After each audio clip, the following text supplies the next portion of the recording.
자, 그럼 이제 13,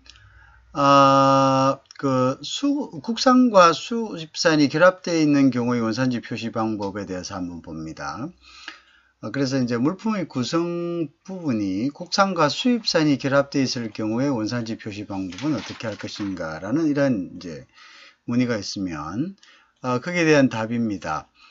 수입 물품과 국내 생산 물품이 결합되어 판매된다면 당초의 물품, 즉 수입 물품에 대한 원산지 표시는 유지되어야 한다는 것입니다. 그렇죠?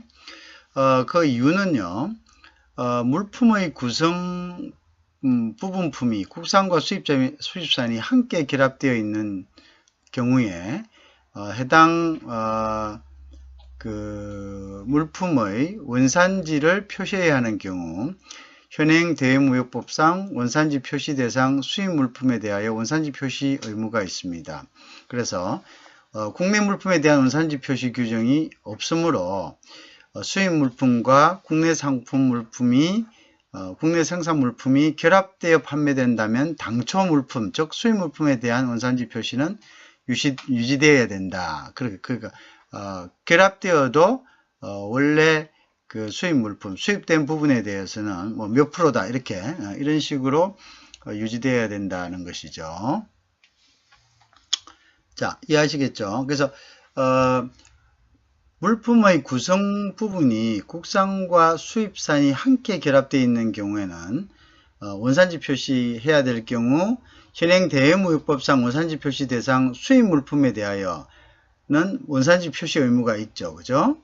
그 다음에 이제 국내 물품에 대한 원산지 표시 규정이 없죠. 그죠? 그래서, 수입 물품에 대해서는, 몇 프로다. 이렇게 해야 되겠죠. 그죠? 표시를 해야 됩니다.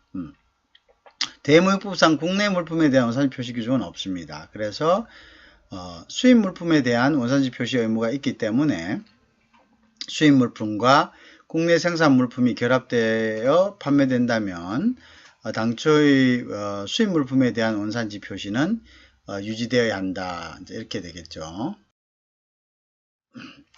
자, 그 다음에 또 다른 질문입니다. 그래서 이제 각기 다른 국가에서 수입된 드라이 플라워를 장식한 벽시계의 바른 원산지 표시 방법은 이렇게 되겠습니다. 자, 각기 다른 국가에서 드라이 플라워를 수입해서 국내에서 벽걸이용 시계를 제작하는 과정에서 드라이 플라워의 원산지가 지워졌다면 원칙적으로 이를 다시 표기해야 합니다. 그것이 옳은 답변이죠. 다시 각기 다른 국가에서 드라이 플라워를 수입된 드라이 플라워로 벽시계를 만들었다고 합니다. 그죠? 그럼 이 벽시계의 원산지 표시 방법은 어떻게 하느냐? 각기 다른 국가에서 드라이 플라워를 수입하여 국내에서 벽걸이용 시계를 제작하는 과정에서 만약에 드라이 플라워의 원산지가 지워졌다면 원칙적으로 이를 다시 표시해야 된다. 그죠? 그 이유는 뭐겠습니까?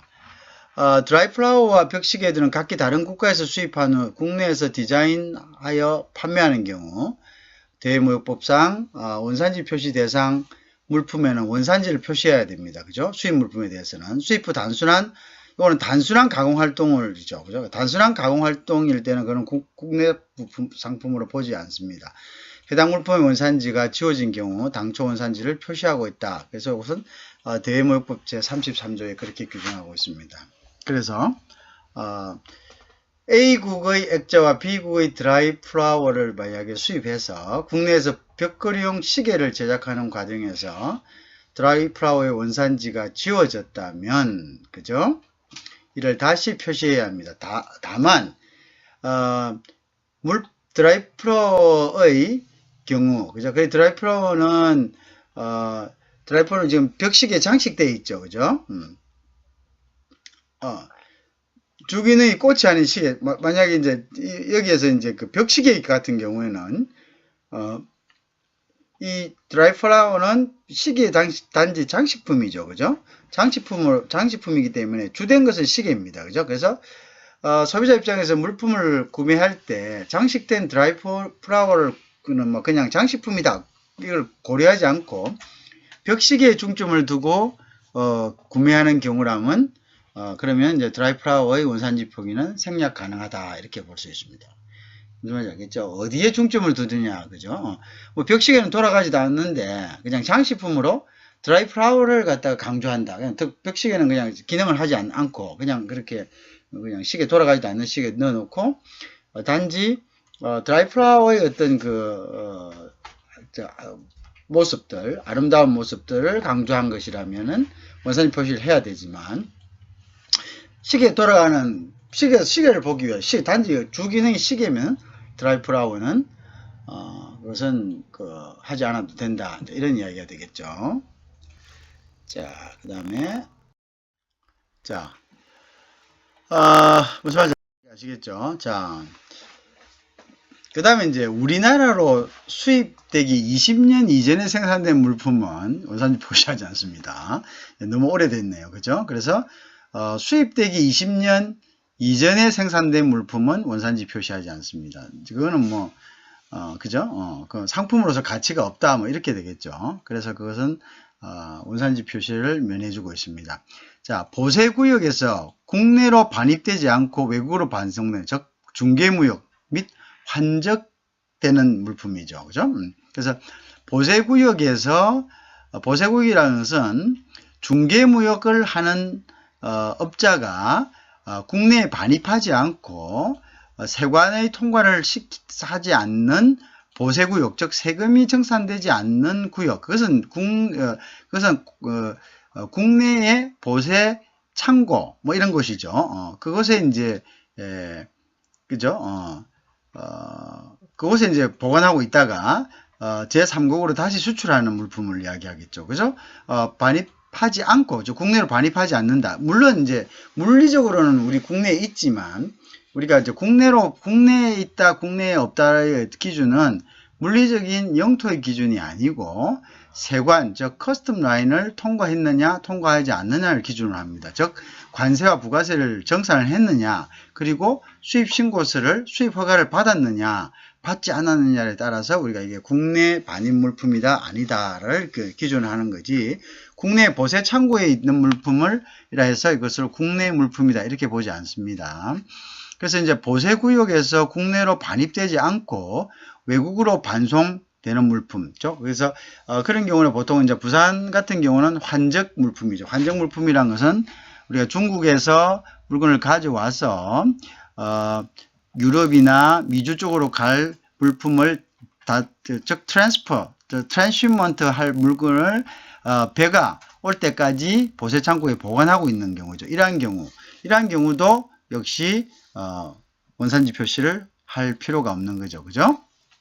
자, 개인이 자기 소비용으로 수입하는 물품으로서 세관장이 타당하다고 인정하는 그죠? 그러면 이제 이게 영업용이나 또는 선물용으로 사용할 물품에서 선물용도 안 됩니다. 선물용도 그것도 어떤 가치가 대가가 있는 거죠. 선물을 준다는 것은 그만큼 어떤 정서적인 대가를 제공하는 거기 때문에 거기에 따라서 물론 뭐 어떤 거기에 따른 또 뭐 반대급부가 있을 겁니다만은 그 반대급부가 정서적인 것일 수도 있죠. 고마움을 느낀다든지 그거를 예를 들어서 외국 제품인데 국내 제품을 알고 더 큰 어떤 정서적인 어떤 보답을 한다든지 뭐 이렇게 되니까 사실 그것도 뭡니까 다른 사람을 속일 수 있는 거죠. 그 원산지를 정확하게 하지 않음으로써 그래서 이제 이러한 경우도 영업용 또는 선물용으로 사용할 물품도 물품으로 사용되면은 그거는 원산지 표시를 해야 되지만 그렇지 않은 경우에는 원산지 표시를 할 필요가 없다. 그죠? 그 다음에 이것은 이제 세관장이 결정한다 이렇게 되어 있습니다. 자, 그 다음에 수입자의 상호, 상표 등이 인쇄되어 전시용으로만 사용되는 물품이죠. 그죠? 요거는 전시용으로만, 아까 앞전에도 했습니다. 요런 것은 또 뭐냐면, 하지 않는다. 그죠? 요런 것은, 뭡니까? 원산지 표시를 하지 않는다. 자, 기계류 등의, 본 제품과 같이, 세트로 포장되어 수입되는 부속품, 공구류, 그죠? 그래서 이제 기계류에 있으면데 기계류하고 같이 세트로 포장되어 수입되는 부분품, 부속품 및 공구 같은 거, 그죠? 그런 것들은 또 원산지 표시를 하지 않습니다. 공구 같은 거, 부속품, 그죠? 부분품 이런 것들은 같은 세트로 포장되어 수입되는 경우, 그죠? 그러한 경우는 원산지 표시를 하지를 않습니다. 자, 그 다음에 또 퀘스천이 또 있는데요. 수출할 경우 원산지 표시 면제가 가능한 경우는 어떤 경우냐 이렇게 물었습니다. 수출을 할 경우 원산지 표시 면제가 가능한 경우죠. 자, 그러면 이제 예를 들면 베트남에서 수출용 장갑을 수입했습니다. 국내에서 최종 생산한 코팅 장갑을요. 자, 해외로 수출할 경우 자, 원산지 표시 면제가 가능한지. 자, 우리가 이제 그냥 베트남에서 목장갑 가져와서 코팅 장갑 뭐 앞에 빨간 거 있죠. 그런 거 뭐 이렇게 코팅 해 가지고 아니면 여러 가지 좀 가공을 해 가지고 해외로 수출할 경우 원산지 표시 면제가 가능할지. 자, 여러분들 대강 이 질문을 했을 때 답을 한번 생각해 보세요. 대략 한번 생각해 보세요. 자, 그래서 지금까지 이제 수많이 반복해 왔죠. 이런 질문들은. 자, 대무역 관리 규정 82조 원산지 표시 면제 요건 충족할 경우에만 원산지 표시 면제가 가능합니다. 자, 그래서 이제 현행 대무역법상 원산지 표시 대상 물품에는 원산지 표시하는 것이 원칙이죠. 다만 일정한 경우 원산지 표시 대상 물품이라 하더라도 표시를 면제하고 있습니다. 자, 그 표시 면제에 대해서는 대무역관리규정 제82조에서 아래와 같이 정하고 있는데요. 자, 거기서는 뭐냐면은 외화핵동용 원료, 자, 그것을 이제 가지고 수출해서 어떤 수출하는 데 필요한 원료로 사용된다. 또는 시설, 또는 기자재로 수입되는, 그죠? 이럴 경우에는 이거는 이제 원산지 표시 뭡니까? 면제됩니다. 그죠? 아까 조금 전에도 했죠. 해외로 수출하기 위해서 수입하는 자금용 장갑은 대무역법 시행령 제2조 8호의 외화활동용 제품에 해당되죠. 그죠? 그래서 원산지 표시 대상이 아니다라는 요건 해석이 있습니다. 그죠? 수출 물품의 재료다. 그러면 그건 원산지 어차피 바깥으로 나가는 거 아닙니까? 그죠? 그래서 원산지 표시할 필요 없습니다. 그죠?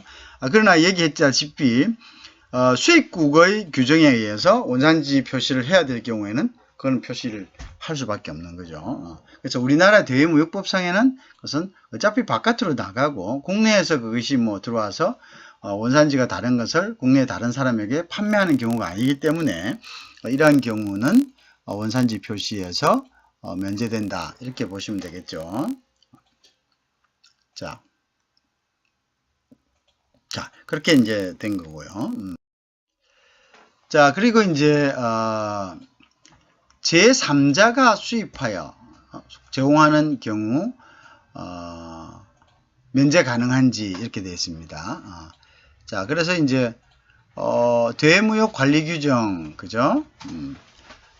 보면 수입 물품 원산지 표시 면제 시 제3자가 수입하여 제공하는 경우는 면제 가능하냐, 그죠? 자, 판매 또는 임대 목적에 제공되지 않는 물품으로서 실수요자가 직접 수입하는 요건을 충족해야만 가능합니다. 실수요자가, 알겠죠? 실수요자가. 자, 제3자도 다른 사람이죠. 그죠? 제3자도 다른 사람이니까 안 되죠. 자, 그래서, 여기 보면, 수입 물품 원산지 표시 면제 시 제3자가 수입하여 제공하는 거죠.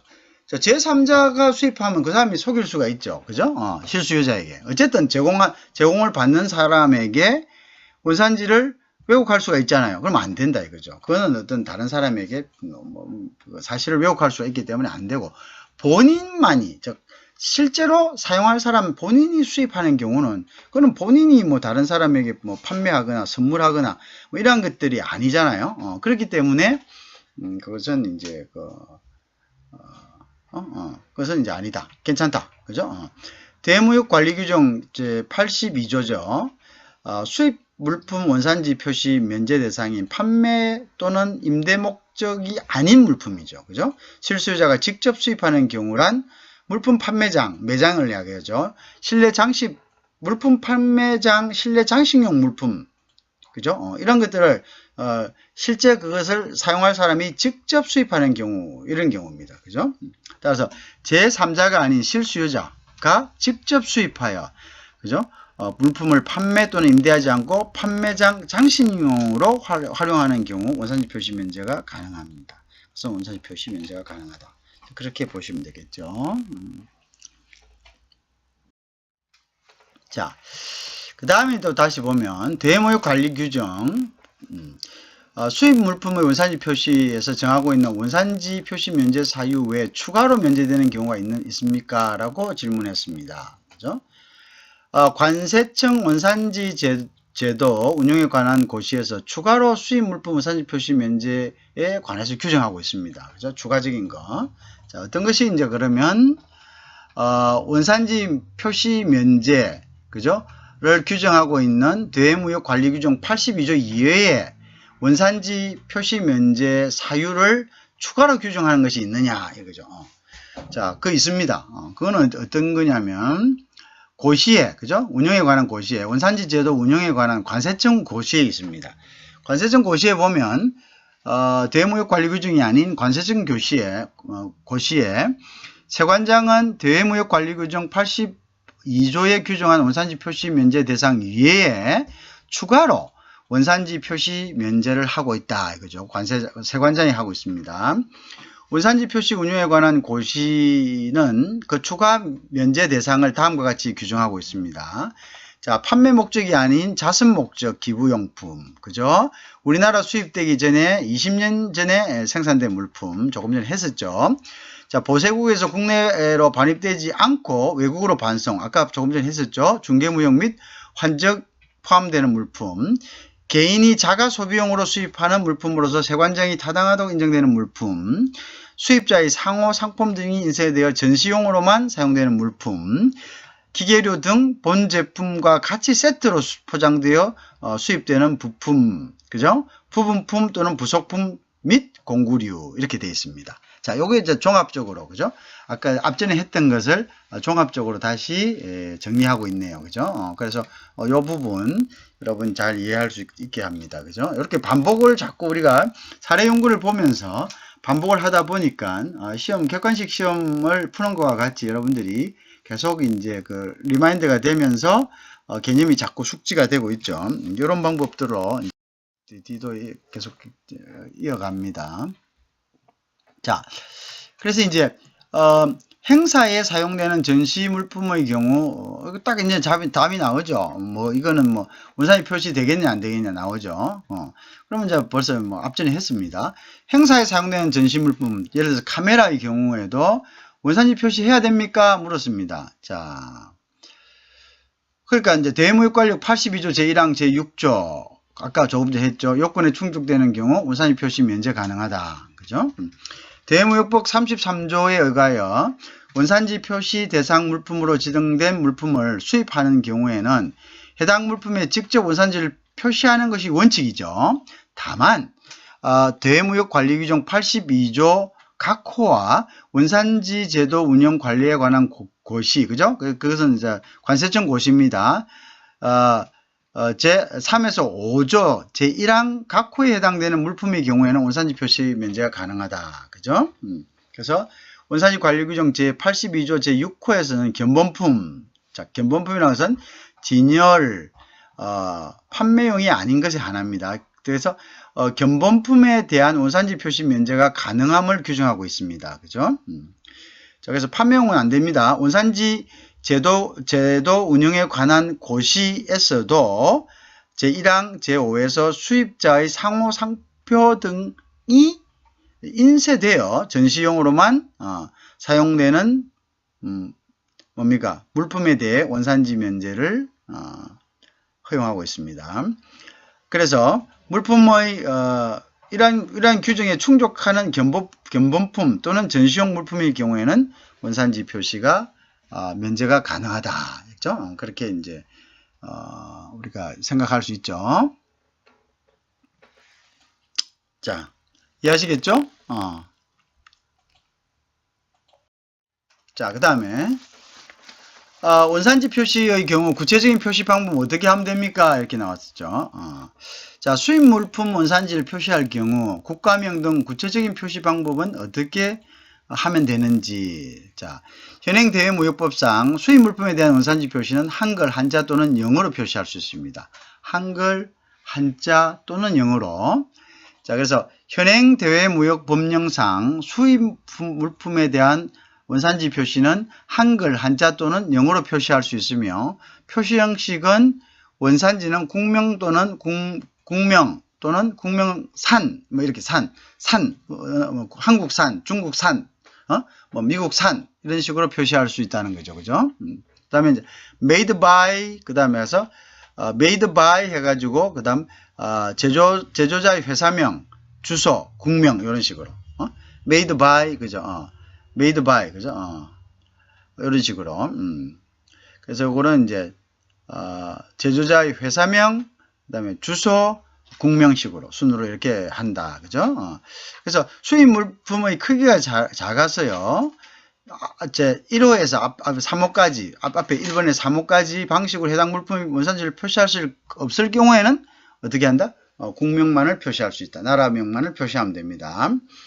자, 요게 이제 brewed in 또는 distilled in. 요거는 이제 뭐냐면 brewed라는 것은 우리가 그 정류됐다. 술 같은 거죠. distilled도 마찬가지죠. distilled in. 요것도 마찬가지죠. 그것도 국명. 그죠? 여기서 어느 나라에서 정류되었다. 그죠? 이런 뜻이죠. 그런 이제 그런 식으로 되겠죠. 그 밖에 이제 최종 구매자 맥주 같은 경우 그렇겠죠. 그 밖에 이제 최종 구매자가 원산지를 오인할 우려가 없거나 assembled in 즉 그죠? 그래서 이제 assembled in 국명 등에서 국명이 원산지와 동일한 경우, 이제 assembled in 했는데, 근데 이렇게 사실은 이렇게 하면 좀 오인할 수 있겠죠. 그래서 assembled in 국명인데 이 국명이 원산지하고 동일할 때는 이렇게 써도 된다 이거죠. 근데 이제 assembled 된 거하고 원산지하고는 틀릴 수가 있겠죠. 그럼 이게 이제 틀릴 경우에는 이렇게 표시하면 안 된다 이거죠. 틀릴 경우에는 이렇게 표시하면 안 된다 이런 이야기입니다.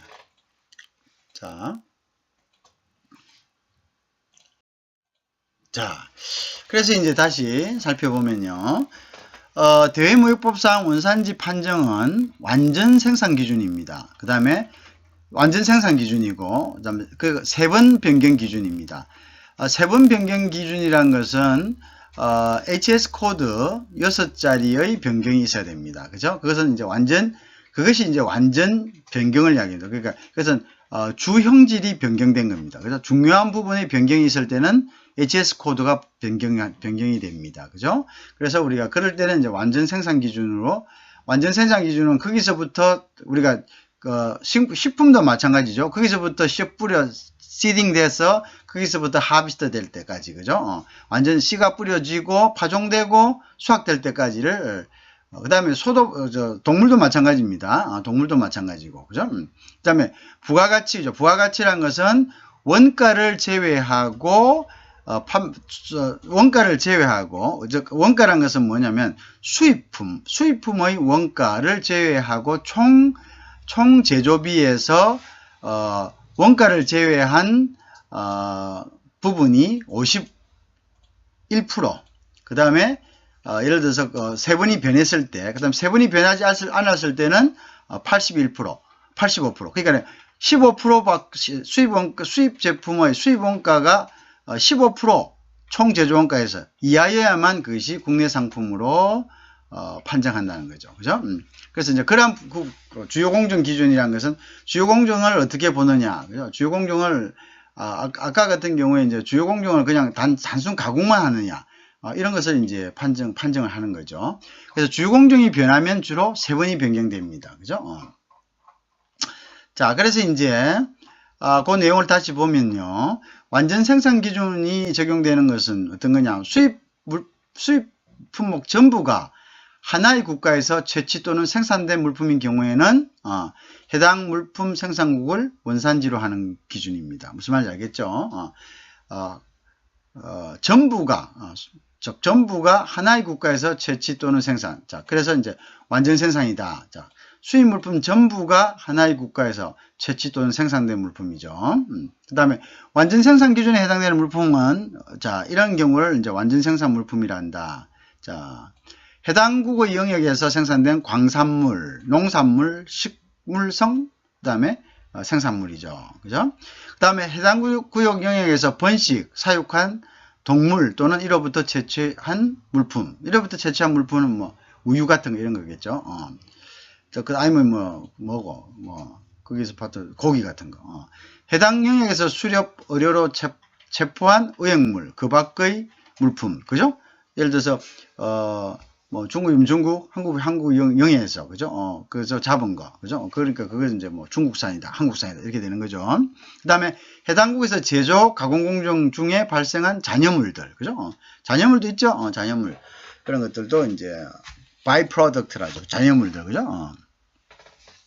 자, 그 다음에 해당 국 또는 해당국 선박에서 1에서 앞 위에서 봐지 5까지 물품을 원재료로 근데 이제 거기서 이제 어때서 우리가 이제 선박 같은 건 고기만 잡는 게 아닙니다. 큰 배는 가서 그 안에서 가공당합니다. 그래서 그 안에서 통조림도 만들고 다 합니다. 그 안에서 공장이 있습니다. 그래서 근데 이제 그 통조림 만들 때 그 쓴 고기들, 그 고기들이 어디서 나왔느냐 이거죠.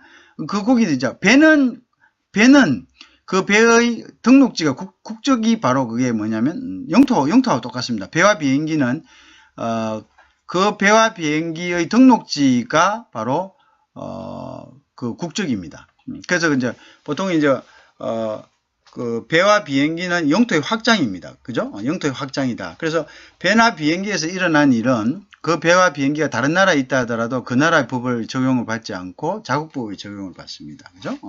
자, 그래서 이제 자, 그런 부분들. 자, 그래서 똑같은 거죠. 자, 배나 비행기는 예를 들어서 뭐 한국 배다. 그러면 한국 배에서 만들었지만 그 한국 배에서 만드는 원재료가 어디에서 났느냐 이거죠. 어디에서 났느냐. 그래 그거에 따라서 그것을 이제 어디냐 원산지를 갖다 정한다. 이런 이야기입니다. 알겠죠? 자. 그 다음에 이제 세번을 기준으로 해서 최종적으로 원재료의 세번 HS 6단위와 상이한 세번의 제품을 생산한 국가를 원산. 왜냐하면 세번이 변했다는 것은 주요 부분의 변경이 있었다는 거죠. 그죠? 그러면서 우리가 주요 부분의 변경이 있는 지역을 원산지로 봅니다. 무슨 말인지 알겠죠? 와서 그냥 간단하게 가공만 했다. 그러면 그게 이제 주요 부분에 대한 변경이 있는 걸로 볼 수가 없습니다. 그죠? 그래서 뭐 왔는데 고기를 갖고 와서 고기를 뭐 단지 뭐 이렇게 잘라가지고 포장만 했다. 그러면 주 부분이 아니죠. 그죠? 근데 고기를 잡아가지고 그걸 뭐 햄으로 만들었다. 아니면 내지는 뭐 다른 여러 가지 어묵으로 만들었다. 이러면 그거는 주요 변경 사항이 있는 거고 고기하고 어묵은 HS 코드가 완전히 틀리죠. 그러면 이제 그것은 예를 들어서 이제 고기를 만든 그죠? 고기를 만든 국가를 우리가 이제 대무역법상 그건 이제 국산이 되는 거죠. 근데 이제 국산이 되는데 또 여기 또 한 가지 조건이 있습니다. HS 단위가 변했을 때 국산이 되는 조건이 이제 있는데요. 근데 XS 가 변하지 않아도 국산이 되는 경우가 있습니다. 어떤 경우나 HS 변호가 우리가 앞전에 했습니다만은 국산이 되는 경우는 자 단위가 변했을 때는 그 중에서 총 51% 그죠? 51%가 즉 뭡니까? 51% 미만일 때 뭐가 원재료의 가격이 총 비용에서 총 원가에서 제조 원가에서 예를 들어서 그죠? 총 제조 원가가 예를 들어서 1,000원이 들었는데 500원 미만이면은 그죠? 510원 미만이면은 뭐가 고기값이 거기 든 어묵을 만드는데 총 제조 원가가 1,000원이 들었다고 합시다. 근데 이제 거기에서 수입해온 고기값이 510원이다. 그러면 그거는 어떻게 됩니까? 그건 국내산이다 이 말이죠. 응? 국내산이다. 그럼 국내산을 본다 이거죠. 왜? HS 단위가 변했고 총 제조 원가에서 51% 미만이다. 그럼 국내산으로 표기합니다. 자, 그런데 예를 들어서 HS 단위가 안 변할 경우도 있어요. 근데 그건 어떤 경우냐면 총 제조 원가가 15% 미만일 때죠. 자, 예를 들어서 자, 생선을 수입을 해왔어요. 근데 이제, 이런 경우가 있겠죠. 고등어를 수입해왔어요. 캐나다에서. 미컬. 고등어 수입해 왔는데, 이제, 캐나다에서 고등어 잘 안 먹잖아요. 다른 데서는. 고등어 안 먹는데요. 그래서 사왔어요. 근데 이제 억수 싸게 사왔어요. 짱어도 마찬가지죠. 근데 고등어를, 자반고등어를 만들었다 합시다. 근데 자반고등어하고, 이제 예를 드는 겁니다. 자반고등어하고 고등어하고 HS 코드가 변하는지 안 변하는지 난 확실하게 잘 모르겠어요. 근데 이제 안 변한다고 가정을 합시다. 변할 수도 있겠죠.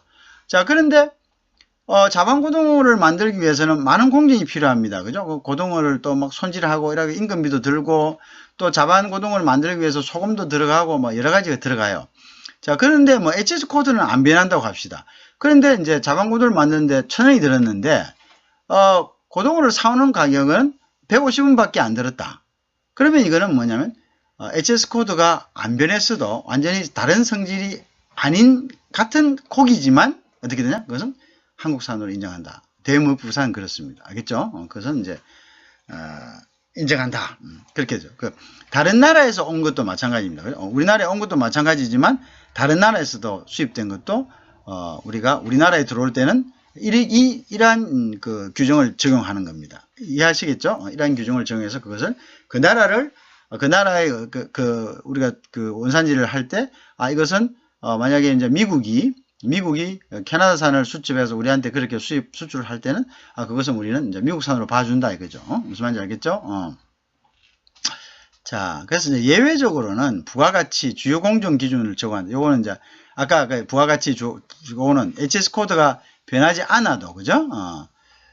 그죠? 그래서 이제 요런 경우에 이제 예외적으로 부가가치 주요 공정 기준을 적용하는 경우가 있습니다. 자, 요거는 대무역 관리 규정 별표 9에서 정한 품목에 한해서 정한, 예를 들어서 카메라, 소돼지, 의류, 섬유 이런 경우에는 부가가치하고 주요 공정 기준, 아까 방금 얘기한 거죠. 이럴 때는 이제 주요 공정을 이렇게 이제 소하고 돼지는 변해도 HS 코드가 안 변할 경우도 있습니다. 이럴 경우는 이제 주요 공정, 그죠?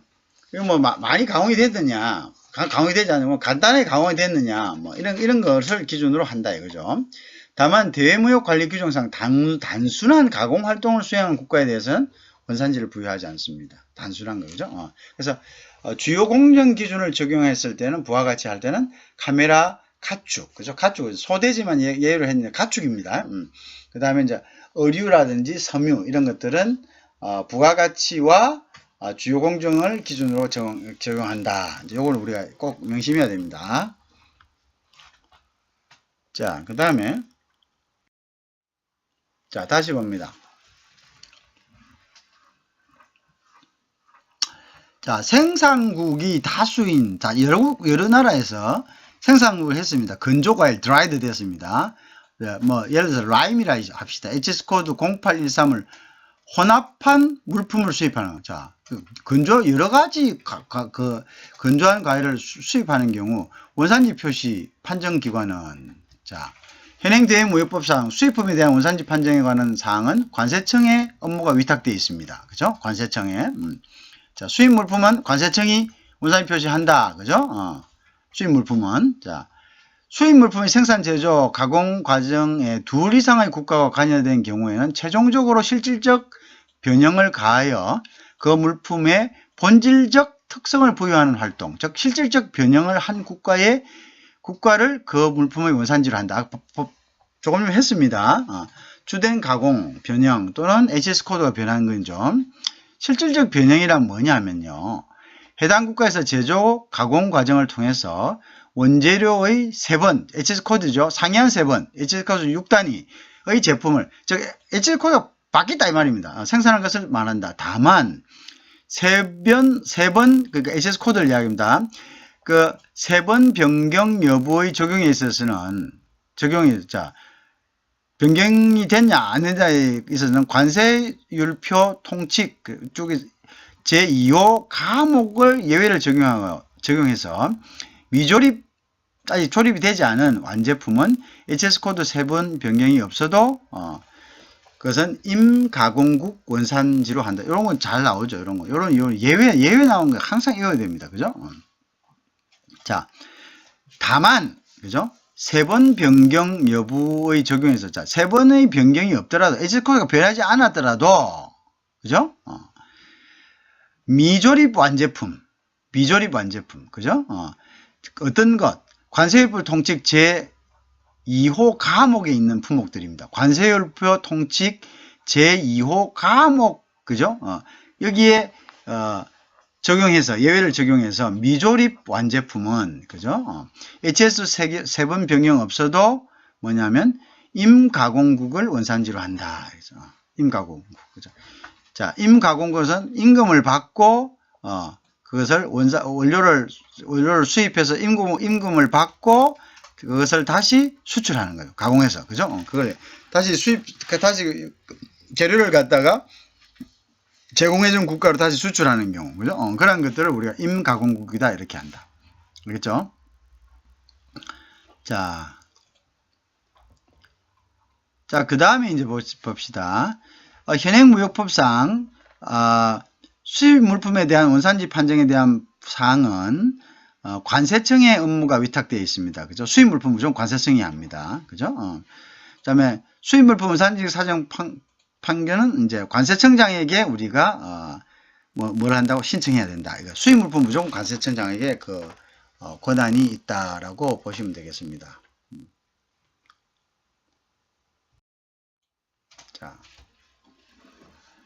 자, 그다음에 이제 하나 더 합니다. 스리랑카 차를 일본으로 수입했습니다. 일본에서 앞전에 한번 한 것 같죠?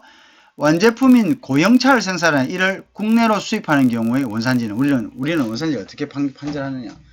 요것만 봐서는 알 수가 없죠. 요것만 봐서 스리랑카 차를 일본으로 수입해서 일본에서 완제품인 고형차를 생산해서 이를 국내로 수입하는 경우의 원산, 즉 일본이 스리랑카에서 원료를 사서 일본에서 가공해서 우리나라로 수출했다 이 말입니다. 그럴 때 우리는 이거를 어느 나라 산으로 판정하느냐 이 말이죠. 자, 수입 물품의 생산, 제조, 가공 과정에서 둘 이상의 국가가 관여된 경우 최종적으로 실질적 변형을 가하여 그 제품의 본질적 특성을 부여하는 활동을 한 국가를 그 물품의 원산지로 한다. 이렇게 하는 거죠. 그죠? 그게 이제 우리의 원산지 관리 규정이죠. 자, 홍차 추출물의 원료인 스리랑카 홍차잎을 일본으로 수입해서 홍차 분말을 만드는 제조 과정을 거친 후 일본산의 다른 원료와 혼합해서 고형차를 생산하여 동 제품을 국내로 수입하는 경우 동 수입품의 원산지 판정과 관련된 건데요. 그죠? 자, 그러면 이제 대무역법상 수입 물품의 생산 제조 과정에서 둘 이상의 국가가 관련된 경우 최종적으로 실질적 변형을 가하여 그 물품이 본질적 특성을 부여하는 활동, 즉 HS 코드가 바뀐, 그죠? 변경, 그죠? 그래서 해당국에서 제조 과정을 통해서 원재료의 세분과 상이한 원재료와 다른 그죠? 그러한 이제 HS 코드, 그죠? 가 변경이 한 국가를 그 제품의 원산지로 하고 있다. 그러면 단순 가공 활동을 한 국가는 원산지 일정하지 아니합니다. 그죠? 그래서 이제 이건 세분이 바뀌었느냐를 봐야죠. 그래서 일본에서 공정으로 HS 6단위가 변경된 경우에는 스리랑카 홍차잎을 이용해서 홍차 분말을 만드는 일본에서 가공공정을 이 한 가공공정이 대무역법에 정하고 있는 단순한 가공 활동이 아니죠. 넘었었죠. 그래서 실질적인 변형을 초래한 공정이기 때문에 이것은 일본산이 되는 겁니다. 자, 알겠죠?